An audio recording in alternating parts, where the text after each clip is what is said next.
السلام علیکم ورحمۃ اللہ وبرکاتہ۔ الحمد للہ نحمده ونستعینه ونستغفره ونؤمن به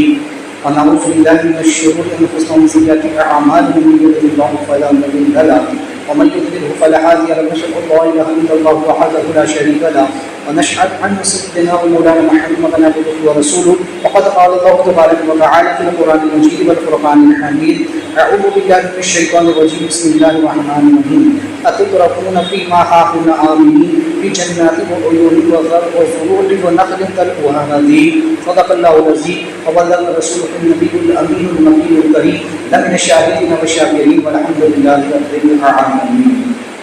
آئیے آغاز گفتگو سے قبل ہمارا مل کر انتہائی خلوص و محبت کے ساتھ امت خضرا کی جانب لگا کر حضور آقا نامدار مدینہ کے تاجدار ولیوں کے نمگسار جناب رحمت مصطفیٰ محمد مصطفیٰ علیہ تحیت و ثنا صلی اللہ تبارک و تعالی علیہ وسلم کی بارگاہ ثنا میں درود و سلام کو نبی شفیع و صلی اللہ علیہ وسلم محمد معاذ جود والکرم وعلیہ و صحابہ وبارک وسلم۔ ایک متقلی اللہ صلی اللہ علیہ وسلم محمد صلاۃ الجن بحمد الاقوال والافعال وطهر قلوبنا بحجم الحاجات وتطهر من بحمد جميع السيئات وقال قولهم انك لترجات وطلب المسلمات من جميع الخيرات والحيات الباطل والممات انك على كل شيء قدير۔ رسول برکت کے لیے پڑھے اللهم صل وسلم وسلم تعالى على سيدنا محمد ماضي بازك عبد الله فرجك وربك بالحواج الماضي والغاي وصحابات من يسس الغمام بوجهه الكريم وعلى اله وصحابه في كل لمحة ونفس بيد كل معلوم لك يا الله يا الله يا الله۔ حضرت سیدنا صالح نبی علیہ الصلوۃ والسلام کا ذکر خیر شروع ہے، جس میں سے قبل ہم نے سماعت کیا کہ صالح علیہ السلام نے اپنی قوم کو ڈراتے ہوئے کہا کہ میری قوم، میں تمہارے درمیان اللہ تبارک و تعالیٰ کا ایک امانت دار رسول ہوں، اس لیے میری پیروی کرو اور اللہ سے ڈرو۔ اس بات پر میں تم سے کوئی معاوضہ نہیں چاہتا، بدلے میں تم سے مجھے نہ کوئی مال چاہیے، نہ دولت چاہیے، نہ رتبہ، نہ جاہ و جلال چاہیے، میرا یہ سارا کام تو صرف اپنے رب العالمین کے لیے۔ اس کے بعد آپ فرماتے ہیں اتتركون فيما هاهنا آمنين، کیا تمہیں رہنے دیا جائے گا اس عیش میں جہاں تم ہو، یعنی کہ تم یہاں ہمیشہ کے لیے رہو گے، فی جنات وعیون،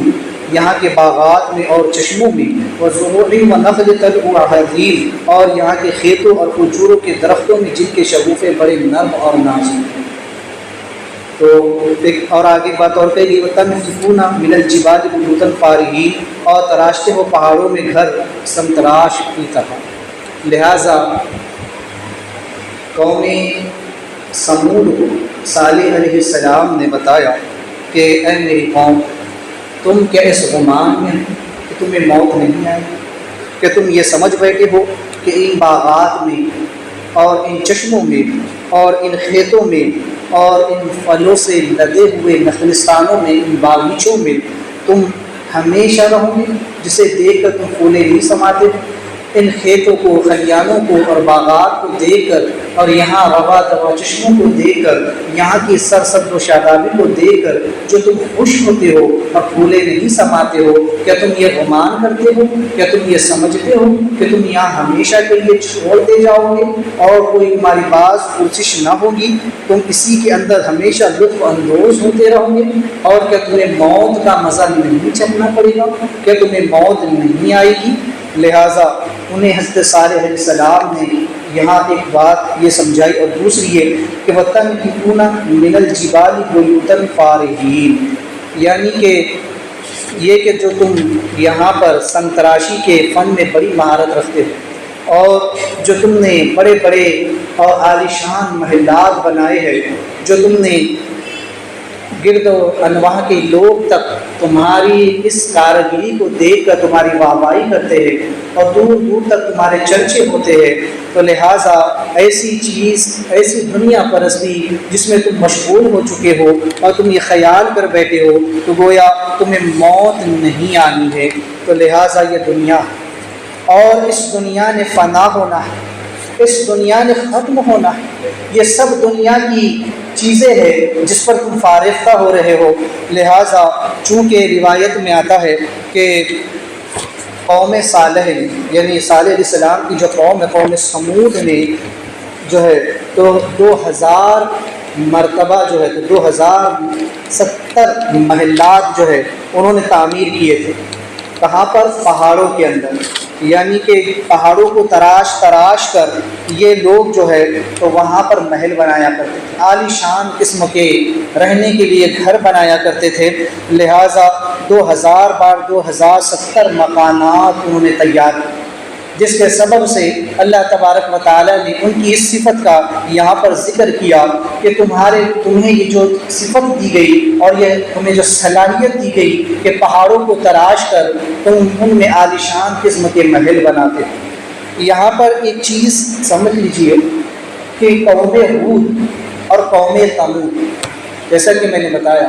اس سے پہلے بھی کہ یہ دونوں جو ہے تو حضرت سیدنا نوح علیہ السلام ہی میں جا کر کے مل جاتی ہیں، انہی کی اولاد سے ہے۔ لہٰذا قوم ہود یہ جو ہے تو خیالی لذات کی خوگر تھی، جو قوم ہود تھی وہ خیالی لذتوں کی خوگر تھی، ہمیشہ خیالی پلاؤ پکاتی رہتی تھی، ہمیشہ خیالوں میں گم رہا کرتی تھی۔ کیوں؟ اس لیے کہ اس قوم کو اللہ تبارک و تعالیٰ نے بڑا ہی لئیم و شہین پیدا فرمایا، ان کے جسم، ان کے ڈول ڈال، ان کی جسامت بہت زیادہ ہوا کرتی، ان کی ہائٹ بھی بہت زیادہ ہوتی، ان کا وزن بھی زیادہ ہوتا، ان کے اندر اللہ تبارک و تعالی نے طاقت و قوت بھی بہت زیادہ رکھی تھی۔ تو انہیں یہ گمان تھا کہ ہماری طرح کوئی نہیں اور ہم جو چاہیں وہ کر سکتے ہیں، ہم جس پر چاہیں اس پر قابو پا سکتے ہیں۔ ان لوگوں کا یہ خیال اور یہ گمان تھا کہ کوئی ہمیں زیر نہیں کر سکتا ہے، کوئی ہمیں ہرا نہیں سکتا ہے، بلکہ یہ جس قوم پر حملہ کر دیتے وہاں ان کی جیت یقینی ہوا کرتی تھی۔ اسی لیے قرآن نے ان کے بارے میں کہا وَإِذَا بَطَشْتُمْ جَبَّارِينَ، کہ جب تم کسی پر گرفت کرتے ہو تو بہت سخت گرفت کرتے ہو، جب تم کسی پر چڑھائی کرتے ہو تو سامنے والے پر تمہاری ہیبت طاری ہو جاتی ہے، کیونکہ تم اتنے اونچے پورے لہیم شہید اور طاقتور ہو کہ کوئی تمہارے سامنے ٹک نہیں سکتا۔ تو یہ جو قوم تھی قوم ہود علیہ السلام کی قوم، جسے قوم عاد بھی کہا جاتا ہے، یہ بڑی متکبر اور جبار قسم کی قوم تھی جو ہمیشہ خیالی پلاؤ پکاتی تھی کہ بس ہم ہی ہے اور ہمارے جیسا کوئی نہیں۔ لیکن اللہ تبارک و تعالی نے اس قوم کا بھی نام و نشان مٹا دیا، اس قوم کو بھی اللہ نے موت کی نیند سلا دی اور صرف آج اس کا تذکرہ باقی رہے۔ اور یہاں قوم سمود یہ حصی لذات میں منہمک ہے۔ جو قوم سمود ہے، صالح علیہ السلام کی جو قوم ہے، یہ حصی لذات میں یعنی کھانے پینے اور عالی شان قسم کے بنگلے بنانے اور تیار کرنے میں اس قوم کو بڑا لطف آتا تھا، بڑا مزہ آیا کرتا تھا۔ لہٰذا یہاں پر انہی لوگوں کے بارے میں یہ بات کہی گئی کہ یہ جو تم سمجھتے ہو کہ یہاں تم ہمیشہ رہو، ان باغات میں، ان چشموں میں، ان کھجوروں کے درختوں کے میں اور یہاں کے پھل اور میوے اور غذاؤں میں، کیا تم یہ خیال کرتے ہو ہمیشہ ایسے ہی چھوڑ دیے جاؤ گے؟ تمہیں موت نہیں آئی؟ کیا تم نے موت کا مزہ نہیں چکھنا ہے؟ تم سے پہلے بھی قومیں آئی اور چلی گئی، اسی طرح تم بھی جو ہے تو آئے ہو۔ لہٰذا جس مقصد کے لیے آئے ہو اگر اسے پورا کرو گے تو یہاں سے تم کامیاب و کامراں ہو کر کے لوٹو گے، اور اگر اپنے مقصد کو، اپنے نصب العین کو بھلا دو گے تو جس طرح پچھلی قومیں تباہ اور برباد کر دی گئی، تم بھی تباہ و برباد کر دیے جاؤ۔ لہٰذا چونکہ اس قوم نے بھی صرف کھانے پینے اور آرام میں اپنی زندگی کو جو ہے تو گزارا، آج اگر ہم اپنا جائزہ، اگر ہم اپنے آپ پر غور کریں تو آج ان دونوں قوموں کی یہ صفات ہمارے اندر بھی پائی جاتی ہے۔ آج اگر مسلمان اپنے آپ کو ٹٹولے تو وہ دیکھے گا کہ وہ ان حصی لذات میں بھی منہمک ہے اور ان خیالی لذات میں بھی منہمک ہے۔ آج مسلمان یہ سمجھتا ہے کہ بس جیسے اسے مرنا ہی نہیں ہے، بس یہ دنیا اسی کی ہے اور وہ جو چاہے وہ کرے، میں بس ایسے ہی چھوڑ دیا جاؤ، ہمیں کوئی کچھ نہ کہے، ہمیں کوئی نہ ٹوکے، ہمیں کوئی نہ روکے، اور اچھے سے اچھا کھانا، اچھے سے اچھا اوڑھنا پہننا اور عالیشان بنگلے بنانا کہ کوئی میرے جیسا نہیں، بس آج قوم اسی میں رہے۔ تاج محل کو آپ دیکھ لیجیے، مغلوں میں ایک بادشاہ شاہ جہاں بھی گزرے جس نے تاج محل کو بنایا اور بنانے کے بعد بنانے والوں کے ہاتھ کاٹے، کیوں؟ تاکہ اس جیسا دوسرا تاج محل پھر کبھی نہ بنے۔ اور آج اسے ہندوستان کے عجائبات میں گنا جاتا ہے۔ ہندوستان کے 8 عجوبوں میں ایک عجوبہ اسے کہا جاتا ہے۔ کسی نے جو ہے الگ الگ چیزیں تعمیر کری، میں 12 کے تو برج خلیفہ کو بھی آتے، تو بنانے والے نے اس لیے بنایا تاکہ ہمارا نام ہو،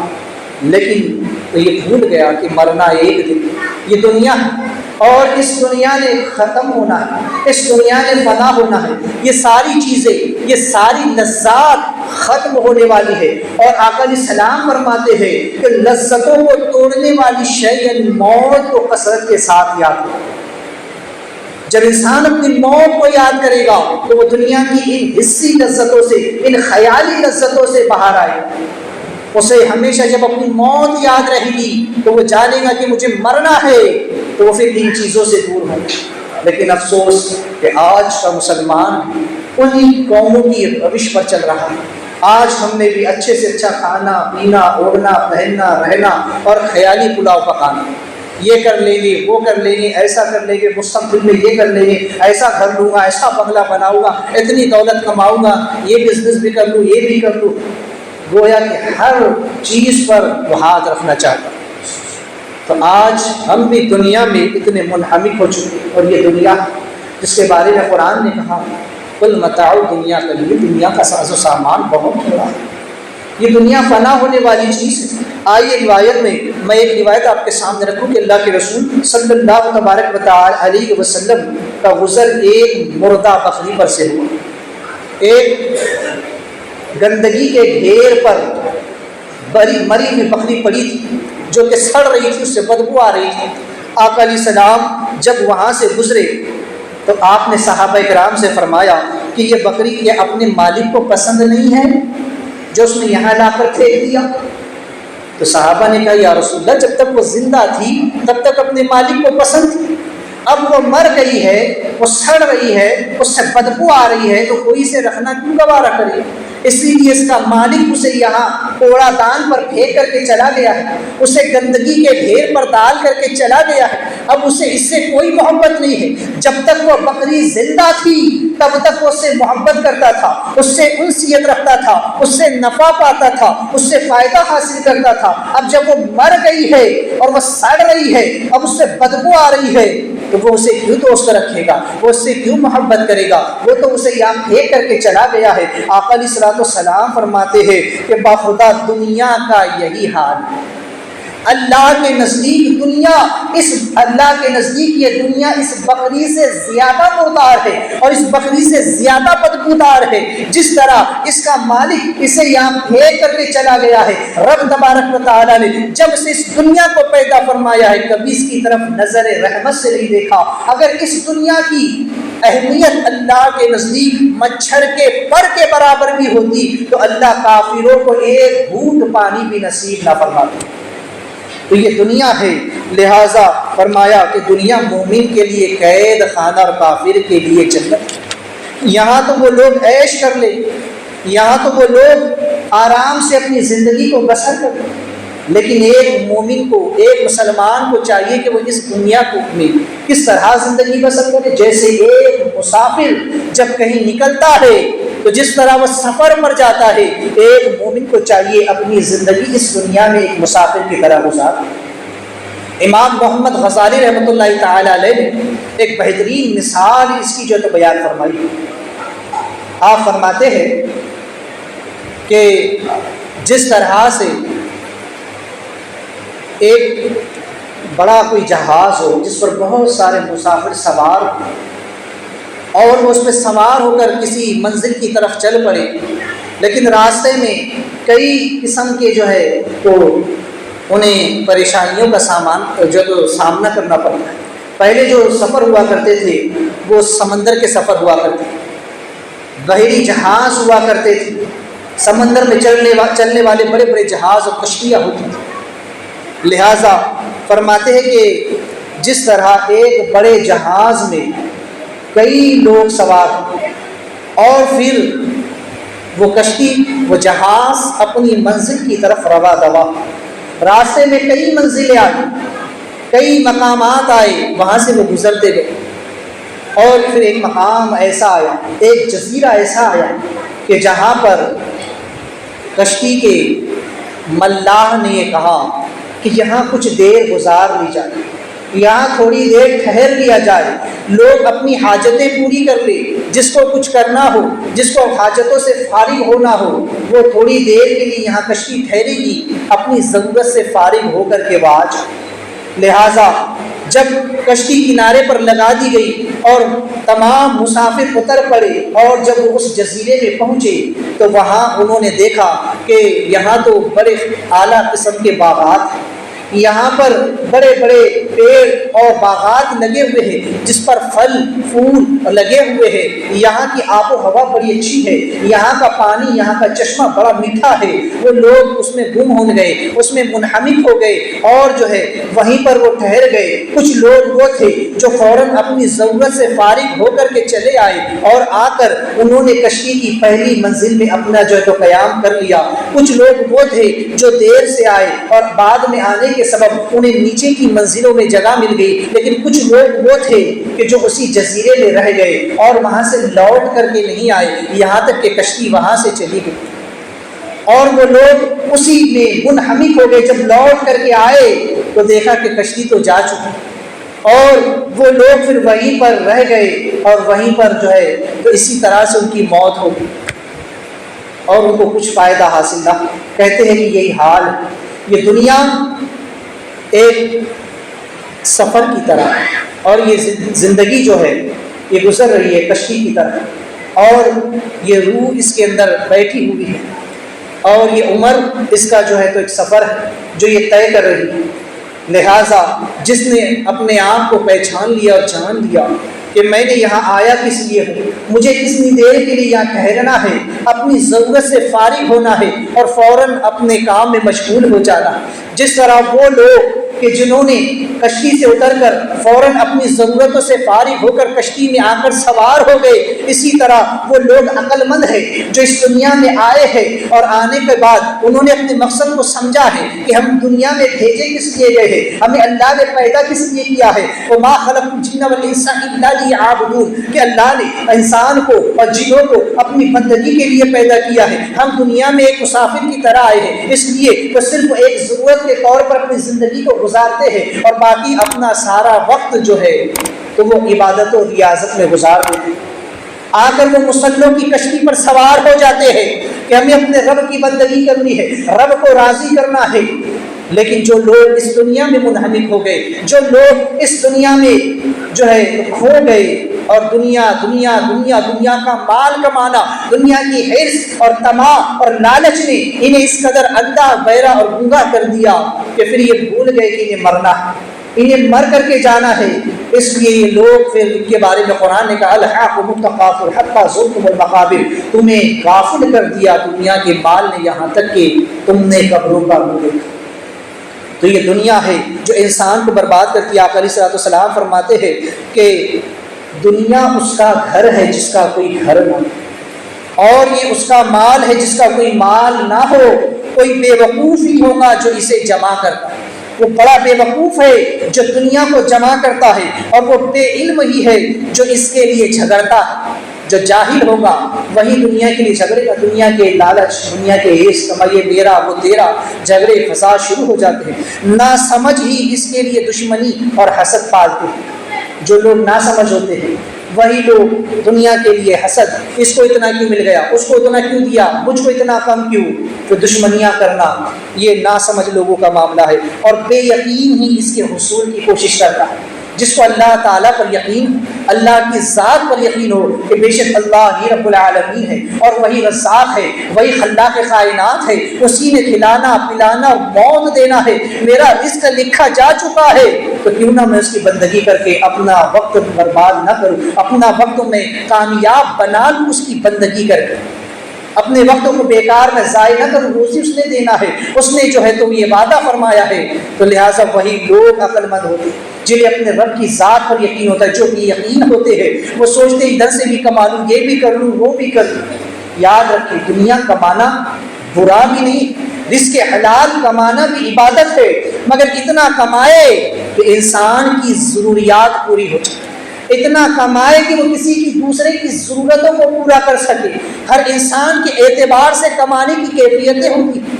جو انسان کے دل میں دنیا کی محبت نہ ہو، اور اگر وہ کماتا ہے اس لیے تاکہ میں لوگوں کی مدد کر سکوں، تاکہ میں اس مال سے زکوٰۃ ادا کر سکوں، صدقات اور خیرات ادا کر سکوں، میں یتیم اور بے سہاروں کی مدد کر سکوں، تو بے شک اس کے لیے زیادہ کمانا بھی اجر و ثواب ہے۔ لیکن جو اس لیے کماتا ہے کہ بس میں ہی رہوں، کسی کو ایک پھوٹی کوڑی بھی اس میں سے نہ دوں، میں دنیا کا سب سے امیر ترین انسان کہلاؤں اور لوگ میرے آگے پیچھے گھومے، نوکر میرے آگے پیچھے گھومے، لوگ میری واہواہی کرے، اور جو ہے تو میں دنیا کا سب سے بڑا انسان کہلاؤں، تو پھر ایسی دولت کمانا اس کے لیے باعث لعنت ہے۔ وہ دنیا کماتا ہے۔ حضور علیہ السلام فرماتے ہیں کہ جس کی سب سے بڑی تمنا حصول دنیا ہے، اللہ تعالیٰ کی یہاں اس کا کوئی حصہ نہیں۔ جس انسان کی خواہش یہ ہو کہ میں دنیا کماؤں اور میں دنیا کا سب سے امیر ترین اور سب سے بڑا آدمی بن جاؤں، تو اللہ کے یہاں ایسے انسان کی کوئی اہمیت نہیں ہے، اس کے لیے کوئی حصہ نہیں ہے۔ اللہ تعالیٰ ایسے لوگوں کے دلوں پر 4 چیزوں کو مسلط کر دیتا ہے، جو صرف دنیا دنیا پیسہ پیسہ کرتا ہے، جو حرص، طمع، لالچ اور خواہشات کے پیچھے بھاگتا ہے، میری یہ خواہش بھی پوری ہو جائے، میری وہ امید بھی پوری ہو جائے، میں یہ بھی کر لوں، میں وہ بھی کر لوں، تو اللہ تبارک و تعالیٰ ایسے لوگوں کے دلوں پر 4 چیزیں مسلط فرماتا ہے۔ سب سے پہلا دائمی غم، ہمیشہ کے لیے اس پر غم مسلط کر دیا جاتا ہے۔ دیکھیا ایسے لوگ جن کے پاس روپیہ پیسہ تو ہے لیکن غم میں مبتلا، کہیں کوئی چھین نہ لے، کہیں ڈاکہ نہ پڑ جائے، کہیں کوئی چرا کر نہ لے جائے، کہیں کسی کو مجھے زکوٰۃ نہ دینی پڑ جائے، کہیں کوئی فقیر مسکین مانگنے کے لیے نہ آ جائے، اسے نہ دینا پڑے۔ اسے مال سے ایسی محبت ہوتی ہے کہ اگر تھوڑا بھی کم ہو جائے تو اسے غم لاحق ہوتا ہے، ارے اتنا کم ہو گیا، اتنا چلا گیا، اتنا میرا نقصان ہو گیا، تو وہ انسان، ارے انسان کی یہ تو سوچ، جس رب نے دیا ہے اگر وہ تھوڑا چلا بھی گیا تو غم کس بات ہے؟ تو لہٰذا جو دنیا پرستی میں مبتلا ہوتا ہے، سب سے پہلی چیز اللہ ہمیشہ کے لیے اسے غمگین کر دیتا ہے۔ دوسرا دائمی مشغولیت، یعنی کہ وہ ہمیشہ کے لیے دنیا میں ہی مشغول ہو جاتا ہے، دنیا کے مال میں مشغول ہو جاتا ہے، دنیا کمانے میں ایسا مشغول ہو جاتا ہے کہ وہ رب تعالیٰ کی طرف سے پھر جو ہے تو دور ہو جاتا ہے، رب کی بارگاہ سے دور ہو جاتا ہے۔ اور اولیاء کرام فرماتے ہیں کہ سب سے بڑی سزا یہ ہے کہ اللہ تبارک و تعالیٰ کسی انسان کو اپنے سے دور کر، وہ انسان یہ سمجھتا ہے کہ میں تو بڑی اچھی زندگی گزار رہا ہوں، میرے پاس مال ہے، دولت ہے، جاہ و جلال ہے، رتبہ ہے، شہرت ہے، مقام ہے، مرتبہ ہے، میرے پاس عالیشان بنگلہ ہے، گاڑی ہے، کار ہے، موٹر ہے، سب کچھ ہے، میرے گھر میں ضرورت کی ہر چیز موجود ہے، مجھے کوئی چیز کی فکر نہیں۔ لیکن سب سے بڑی سزا اس کے لیے یہ ہے، سب سے بڑا عذاب اس کے لیے یہ ہے کہ اللہ تبارک و تعالیٰ نے اپنی بارگاہ سے اس انسان کو دور کر دیا اور اسے دنیا میں مشغول کر دیا، وہ اپنے رب کو بھول کر دنیا میں جو ہے تو دنیا کمانے میں مشغول ہو گیا۔ پھر تیسری چیز دائمی فخر، اور چوتھی ہے کہ کبھی نہ پوری ہونے والی آرزویں اس کے پیچھے لگا دی جاتی۔ دائمی فخر یعنی ہمیشہ کے لیے، جب اگر کبھی ایک مرتبہ اللہ جب رسی کھینچتا ہے نا تو سارا کے سارا ایک جھٹکے میں چلا جاتا ہے۔ جو انسان کہتا ہے نا میرا مال، نہ زکوٰۃ دیتا ہے، نہ صدقات دیتا ہے، نہ اس سے جو ہے تو غریب یتیم مسکینوں کا حق ادا کرتا ہے، تو پھر جب رب کی لاٹھی پڑتی ہے تو پھر اس میں آواز نہیں، پھر ایک جھٹکے میں وہ زوال کی طرف آتا ہے، عروج سے جب زوال کی طرف آتا ہے اور جب امیری سے فقیری کی طرف آتا ہے تو پھر کوئی اس کا پرسان حال نہیں ہوتا، نہ پھر وہ رتبہ ہوتا ہے، نہ وہ مقام ہوتا ہے، نہ وہ جاہ ہوتی ہے، نہ وہ جلال ہوتا ہے، نہ وہ منصب ہوتا ہے، نہ وہ وقار ہوتا ہے، اور پھر وہ انسان ذلت کی طرف دھکیل دیا جاتا ہے، کوئی اس کی طرف آنکھ اٹھا کر دیکھنا نہیں دوبارہ کرتا۔ اور چوتھا یہ کہ ہمیشہ کی آرزو اس کے پیچھے لگا دی جاتی ہے، یہ بھی میں کر لوں، وہ بھی میں کر لوں، ایک خواہش پوری نہیں ہوتی کہ دوسری خواہش اس کے پیچھے لگ جاتی۔ جو انسان، قرآن کہتا ہے کہ ذرا دیکھ تو اسے، جو نفسانی خواہشات کے پیچھے پڑا رہا، اور ایک مقام پر کہا گیا کہ وہ کہ جس نے اپنی نفسانی خواہش کو اپنا خدا بنا لیا۔ جس طرح انسان اپنی خواہشات کو پورا کرنے میں اتنا منہمک ہو جاتا ہے، اتنا ہو جاتا ہے کہ میری یہ آرزو پوری ہو جائے، میرا وہ مقصد پورا ہو جائے، میری یہ امید پوری ہو جائے، کاش وہ اتنا وقت اپنے رب کی یاد میں لگاتا، کاش وہ اپنے رب کی بندگی کر لیتا، کاش وہ تسبیح و تحلیل کرتا، کاش وہ اتنی دیر مصلوں پر کھڑا ہو جاتا تو اس کا رب اس سے راضی ہو جاتا، اور جب رب راضی ہو جائے تو دنیا اس کے قدموں میں لا کے ڈال دی جائے۔ تو جس نے رب کو پا لیا دنیا اس کے قدموں میں ڈال دی جاتی ہے، اور جس نے دنیا کو اتنا حصول بنایا تو فرماتے ہیں کہ دنیا کی مثال ایسی ہے سائے کی طرح کہ تم سائے کو پکڑنے جتنا بھاگو گے وہ تم سے دور بھاگے گا۔ تم اگر اپنے سائے کو، اپنی پرچھائی کو پکڑنا چاہو گے کبھی تمہارے ہاتھ میں نہیں آئی، لیکن جب تم اس کو پیٹ دکھا دو گے، جب تم اس کی طرف منہ سے منہ موڑ لو گے اور اس کو چھوڑ کر چلو گے تو سایہ تمہارے پیچھے چلے گا۔ آپ دیکھو کہ جب سورج یا روشنی میں آپ جب کھڑے ہو تو آپ کا جب سایہ ہوگا نا،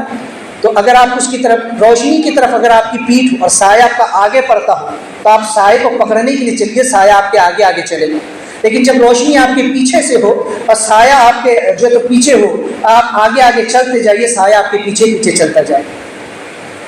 تو اب جو لوگ، یہ دنیا کی مثال ہے، دنیا سائے کی طرح،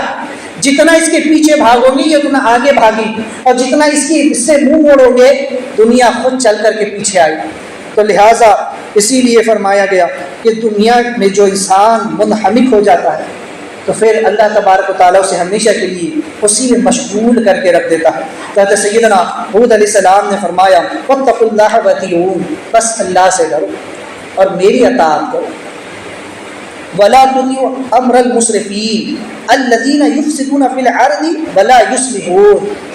یہاں پر آپ نے پھر بڑی پیاری بات ان لوگوں سے کہی اور کہا کہ ہرگز پیروی نہ کرنا حد سے بڑھنے والوں کے حکم کی۔ وہ لوگ جو حد سے بڑھنے والے، وہ لوگ جو اللہ تبارک و تعالیٰ کے احکام کی نافرمانی کرتے ہیں، جو اللہ تبارک و تعالیٰ کے احکام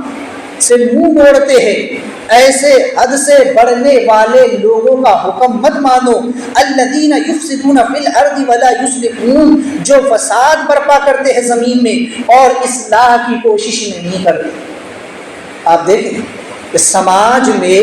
ایسے لوگ بھی ہوتے ہیں جو مفسد قسم کے ہوتے ہیں، جو فساد برپا کرنا ان کا کام ہوتا ہے۔ ہر دور میں ایسے لوگ ہوتے ہیں جو یہ چاہتے ہیں کہ لوگ آپس میں لڑے اور انہیں لڑا کر یہ تماشا دیکھتے ہیں۔ جب کسی دو لوگوں کے درمیان جھگڑا ہوتا ہے تو وہاں پہنچ کر بجائے اس کے کہ ان کے درمیان صلح کرا دے، یہ اس آگ میں تیل ڈالنے کا کام کرتے ہیں۔ انہیں اسی میں مزہ آتا ہے، لوگوں کو لڑانے میں، لوگوں کو آپس میں ان میں پھوٹ ڈالنے میں اور فساد برپا کرنے میں ایسے لوگوں کو مزہ آتا ہے، اور اسی میں وہ لوگ بھی داخل ہے مفسدین میں، یہ سماج کے وہ ناسور ہوتے ہیں اور سماج کے یہ وہ زہریلے جراثیم ہوتے ہیں، یہ لوگ کہ جو سماج میں بے حیائی پھیلاتے ہیں، سماج میں گناہوں کو کے بازار کو گرم کرتے ہیں، سماج کے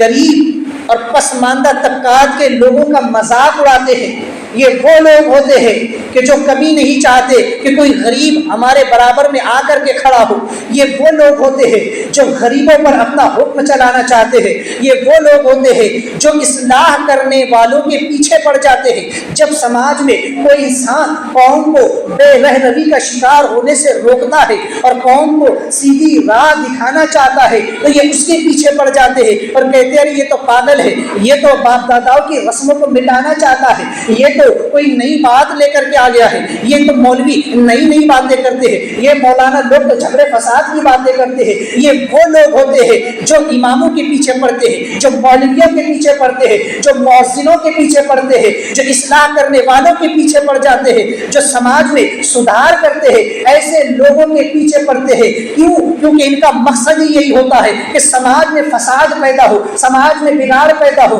کیوں؟ تاکہ ہمیشہ انہی لوگوں کی واہواہی ہوتی رہے. یہ وہ لوگ ہوتے ہیں جو اپنی دولت کے بل پر کبھی کسی غریب کو آگے نہیں بڑھنے دینا چاہتے، تاکہ ایسا نہ ہو کہ کہیں یہ غریب اگر ہمارے برابر آ کر کھڑا ہو گیا تو ہم حکومت کس پر کریں گے، ہم اپنا حکم کس پر چلائیں گے، ہم کن لوگوں پر پھر اپنی حکم روانی کریں گے. لہٰذا یہ وہ لوگ ہوتے ہیں کہ جو غریبوں کو دبا کر کے رکھنا چاہتے ہیں، جو کمزوروں پر کمزوروں پر ظلم کرتے ہیں، انہیں دبا کر کے رکھتے ہیں. یہ وہ لوگ ہوتے ہیں، یہ سماج کے ناسور ہوتے ہیں، یہ وہ گندے جراثیم ہوتے ہیں کہ جو کبھی سماج میں اچھائی کو پھیلنے نہیں دینا چاہتے. انبیاء کرام علیہم السلام جب کبھی تبلیغ کا فریضہ انجام دیتے اور قوم کو بے رہروی کی راہ سے ہٹا کر انہیں صراط مستقیم کی طرف لاتے تو قوم کے ایسے ہی مالدار لوگ ان انبیاء علیہ السلام کے مخالف ہو جاتے اور نبیوں کی خلاف سازشیں رچنا شروع کر دیتے. انبیاء علیہ السلام پر الزامات لگاتے، انہیں برا بھلا کہتے. آپ تاریخ پڑھ کر کے دیکھیں تمام نبیوں، میں 12 ہر ایک کی بتاتے چلے آ رہا. ابراہیم علیہ السلام کے ساتھ کیا، یہی معاملہ نوح علیہ السلام کے ساتھ، یہی معاملہ موسیٰ علیہ السلام کے ساتھ، ہارون علیہ السلام کے ساتھ ہوا، حضرت یوسف علیہ السلام کے ساتھ ہوا، یہی معاملہ حضرت سیدنا ہود علیہ السلام کے ساتھ ہوا، حضرت صالح علیہ السلام کے ساتھ ہوا، یہاں تک کہ عیسیٰ علیہ السلام اور آخری نبی الزماں ہمارے اور آپ کے آقا و مولا جناب محمد رسول اللہ صلی اللہ تبارک و تعالی وسلم کے ساتھ ہوا. جب میرے آقا علیہ السلام نے مکہ کی سرزمین پر اپنا اعلان نبوت فرمایا اور لوگوں کو راہ راست کی طرف لانے لگے تو مکے کے بڑے بڑے تجار جمع ہو گئے، مکے کے بڑے بڑے حاکم جمع ہو گئے، مکے کے بڑے بڑے رئیس اور سردار جمع ہو گئے اور حضور کے خلاف ایک علم بلند کر دیا. حضور کے خلاف جو ہے تو انہوں نے ایک جنگ چھیڑ دی کہ یہ تو ایک مقام حاصل کرنا چاہتے ہیں. اے محمد، اگر تم یہ چاہتے ہو کہ تمہیں جو ہے کوئی بڑا مقام دے دیا جائے ہم اس کے لیے بھی تیار ہیں. اگر تم یہ چاہتے ہو کہ سماج کی کوئی دوشیزہ تمہیں دے دی جائے اس کے لیے بھی تیار ہو، لیکن ہم اس کے لیے بھی تیار ہیں، لیکن تم یہ تبلیغ چھوڑ دو. جو ہمارے باپ داداؤں کا دین ہے، جو ہمارے باپ داداؤں کی رسمیں چلی آ رہی ہے، ہم اسی پر عمل کریں گے. ہم تو انہی بتوں کو پوجیں گے، ہم تو انہی لات منات اور حبل کی پوجا کریں گے. تم ہمیں ہمارے باپ داداؤں کے دین سے پھیر رہے ہو. کیونکہ ان کا اصل مقصد یہ نہیں تھا، ان کا تو اصل مقصد یہ تھا کہ آقا علیہ السلام کی جو تبلیغ تھی، ایک طرف جہاں سرکار علیہ السلام، ہم تبلیغ کا ہمیشہ ایک پہلو دیکھتے ہیں کہ انبیاء علیہ السلام نے قوموں کو صرف کیا یہی تبلیغ کی کہ وہ شرک کو چھوڑ دے اور جو ہے توحید کی طرف آئے. بے شک یہ تبلیغ کا جو ان کا پہلا اور اولین فریضہ تھا، لیکن ساتھ ہی انبیاء علیہ السلام قوم کو ایک ایسی زندگی دیتے تھے، ایک زندگی گزارنے کا ایسا نسخہ دیتے تھے جس کے کلمے میں ہمیشہ کلمے میں جو دوسرے نمبر پر آتا ہے جس کو ہم شریعت کہتے ہیں. جیسے کہ ہمارے لیے بھی لا الہ الا اللہ یہ تو توحید ہو گئی، لیکن محمد رسول اللہ کیا ہے؟ یہ مکمل ایک نظام ہے. محمد رسول اللہ کیا ہے؟ یہ ایک شریعت ہے جہاں انسان کو زندگی گزارنے کے رہنما اصول دیے جاتے ہیں، جہاں انسان کی معاشیات کو اور اس کی اخلاقیات کو بہتر کیا جاتا ہے، جہاں انسان کو ایک بہترین اخلاق دیے جاتے ہیں، جہاں انسان کو معاشیات میں کس طریقے سے اسے آگے بڑھنا ہے یہ بھی سکھایا جاتا ہے. قوم کی فلاح و بہبود کے جو کام کرنے ہیں وہ بھی سکھائے جاتے ہیں. تو اسلام صرف یہ نہیں ہے کہ صرف اللہ اللہ کرے، صرف مسلح پر کھڑے ہو کے نمازیں پڑھے، صرف تسبیح کے دانے گھما لے، بلکہ اسلام تو یہ بھی ہے کہ انسان اپنے اخلاق کو بہتر کرے، اپنی زبان کو بہتر کرے، اپنے کردار کو بہتر کرے، اپنی معاشی حالات کو بہتر کرے، سماج میں پھیلنے والی برائیوں کو دور کرے، ہر اعتبار سے مسلمانوں کو آگے بڑھنا ہو. اسلام یہ بھی تعلیم دیتا. لیکن یہ وہ لوگ ہوتے، اسلام غریبی کو مٹانا چاہتا ہے. اسلام تو یہ کہتا ہے کہ ہر انسان اس قابل ہو کہ اپنی ضرورتوں کو وہ پورا کر سکے، اتنا وہ کمائے، اتنی وہ دولت ضرور کمائے، اتنا وہ رزق ضرور کمائے جس سے اس کی ضرورت پوری ہو سکے، جس سے وہ اپنے اہل و عیال کا خرچ اٹھا سکے. لیکن کچھ لوگ ایسے ہوتے ہیں جو کبھی نہیں چاہتے کہ غریب ہمارے برابر آ کر کھڑا ہو، جو کبھی نہیں چاہتے کہ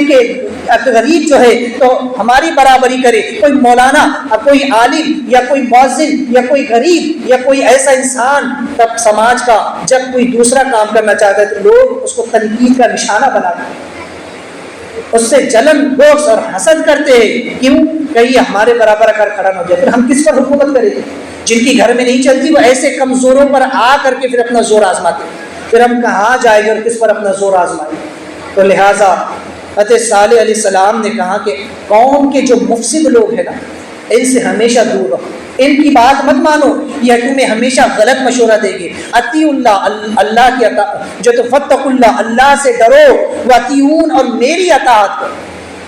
میں تمہیں سیدھا راستہ بتاؤں۔ یہ جو قوم کے بڑے بنتے ہیں، یہ جو بڑے بڑے مرتبے اور عہدوں پر جا کر بیٹھے ہیں، یہ تمہیں غلط راستہ دکھائے، کیونکہ یہ تم کبھی نہیں چاہیں گے کہ تم پستی سے نکل کر کے تم جو ہے تو کچھ مقام حاصل کر سکو، تم جو ہے تو اٹھ کر کے اس قابل بن سکو کہ تم خود دوسروں کی مدد کر سکو، یہ لوگ کبھی نہیں چاہیں گے۔ اس لیے ان کی بات مت مانو، یہ مفسد قسم کے لوگ ہیں جو سماج میں فساد پیدا کرتے ہیں۔ لہٰذا ایسے لوگ جو صرف غریبوں پر ظلم ڈھاتے ہیں، لہٰذا ایسے لوگوں کی بات مت مانو۔ آج بھی آپ سماج میں دیکھیں ایسے لوگ ہوتے ہیں، تو ایسے مفسد لوگ، ایسے فتنہ پرور لوگ یہ کبھی ہمارے نہیں ہو سکتے۔ جو بڑے مقام اور مرتبوں پر تو بیٹھ جاتے، کہتے ہیں ہم لیڈر ہیں، ہم یہ ہیں، ہم نیتا ہیں، ہم یہ ہیں، فلاں ہے، ڈکا ہے، لیکن ان لوگوں کے پاس انصاف نام کو بھی نہیں ہوتا ہے، بلکہ اللہ ہی خیر کرے، جھوٹ، غیبت، چغلی، حسد، بغض سب بھرا ہوتا ہے۔ کہاں کس سے کیسی دشمنی نکالنا، کس کے ساتھ میٹھا بن کر کے رہنا، اور پھر اسی کے بغل کے بال جو تو کریدنا۔ کوئی آج کے دور کے مکار قسم کے لوگوں سے سیکھے، تو ایسے مفسد لوگوں سے کبھی مشورہ نہ کرے۔ تو بہرحال یہی بات سیدنا صالح علیہ السلام نے بھی بتائی۔ آج آپ میں انسان اپنے گرد و پیش میں دیکھے، جہاں ایسے لوگ پائے جائے، ایسے مفسد اور فسادی قسم کے لوگ، تو ان سے دور رہے۔ اللہ تبارک و تعالی ہم تمام ہی کو ایسے لوگوں سے محفوظ فرمائے۔ حضرات، چونکہ نماز کے مسائل کا بھی سلسلہ شروع تھا، اور اس ضمن میں پچھلے ہفتے بھی چند مسائل بیان ہوئے، آج بھی 3 مسئلے سماعت کرے۔ نماز میں قرآن دیکھ کر پڑھنا، اس سے نماز فاسد ہو جائے گی۔ اگر کسی شخص نے قرآن کو کھول کر سامنے رکھ دیا اور پھر نماز پڑھ رہا ہے اور اس میں سے تلاوت کر رہا ہے، یا بعض مساجد ایسی ہوتی ہے جہاں پر جو ہے تو دیواروں پر قرآن کی آیتیں لکھی ہوتی ہے، آیت الکرسی وغیرہ یہ لکھی ہوتی ہے، کوئی وہاں سے دیکھ کر کے تلاوت کر رہا ہے، نماز میں پڑھ رہا ہے، تو اس کی نماز فاسد ہو جائے گی۔ اسی طرح مقتدی امام سے آگے کھڑا ہو گیا، اگر جماعت میں مقتدی امام سے آگے کھڑا ہو گیا، یا امام سے پہلے کوئی رکن نماز کا ادا کر لیا اور پورا رکن امام کے پہلے ادا کر لیا، تو مقتدی کی نماز فاسد ہو جائے گی۔ بعض لوگ ہوتے ہیں کہ امام سے پہلے رکوع سجدہ کر لیتے ہیں، تو وہ لوگ خیال رکھیں۔ تیسرا، نماز کی حالت میں 2 صف جتنا چلنے سے نماز فاسد ہو جاتی ہے۔ اگر کوئی شخص نماز پڑھ رہا ہے اور اگر وہ نماز میں چلے، حالت نماز میں، تو اگر 2 صف کے برابر وہ چل گیا تو اتنا چلنے سے اس کی نماز فاسد ہو جائے۔ تو ان مسائل کو ذہن میں رکھے اور اپنی نماز کی اصلاح کی کوشش کرے۔ دوران گفتگو غلطی توبہ کرتا ہوں، استغفر اللہ ربی من کل ذنب واتوب الیہ، لا الہ الا اللہ محمد رسول اللہ۔